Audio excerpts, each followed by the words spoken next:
All India मजलिस Ittehadul Muslimeen AIMIM के अध्यक्ष और हैदराबाद से सांसद असदुद्दीन ओवैसी ने पाकिस्तान के खिलाफ जबरदस्त बयान देते हुए उसके परमाणु हथियारों के निरस्तीकरण की मांग की है।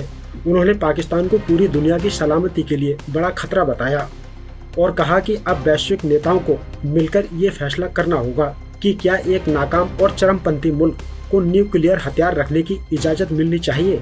उन्होंने भारत पाक युद्ध के बीच भारतीय सेना के वीरगति को प्राप्त हुए जवानों के प्रति भावभीनी श्रद्धांजलि भी दी है। इसके साथ ही उन्होंने सरकार से कुछ सवाल भी किए हैं। तो चलिए जानते हैं कि आखिर ओवैसी ने क्या कुछ कहा है। असदुद्दीन ओवैसी ने सोशल मीडिया एक्स पर एक पोस्ट शेयर करते हुए लिखा, जब तक पाकिस्तान भारत के खिलाफ आतंकवाद के लिए अपनी जमीन का इस्तेमाल करता रहेगा तब तक स्थायी शांति संभव नहीं है।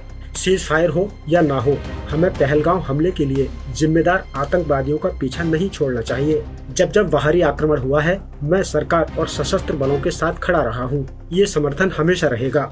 मैं हमारी सशस्त्र सेनाओं की बहादुरी और उनकी प्रशंसनीय कुशलता के लिए आभार प्रकट करता हूँ। मैं सेना के जवान M मुरली नायक, DDC राजकुमार थापा को खिराज-ए-अकीदत पेश करता हूँ और संघर्ष के दौरान मारे गए या घायल हुए सभी लोगों के लिए दुआएं करता हूं। आशा करता हूं कि ये सीजफायर सीमा क्षेत्रों में रहने वाले लोगों को कुछ राहत देगा।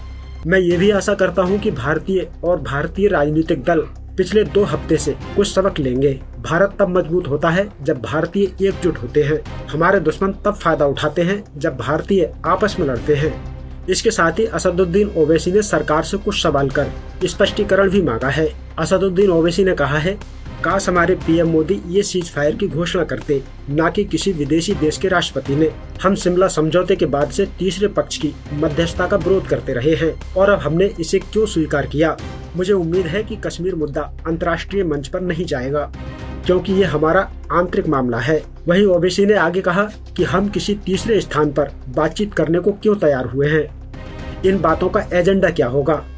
क्या अमेरिका गारंटी देता है कि पाकिस्तान अपनी जमीन का आतंकवाद के लिए इस्तेमाल नहीं करेगा। क्या हमने पाकिस्तान को भविष्य में आतंकवादी हमलों से रोकने का उद्देश्य प्राप्त किया। क्या हमारा लक्ष्य ट्रंप द्वारा मध्यस्थता से सीज फायर कराना था या पाकिस्तान को इस स्थिति में लाना था कि वह किसी और हमले का सपना भी ना देख सके।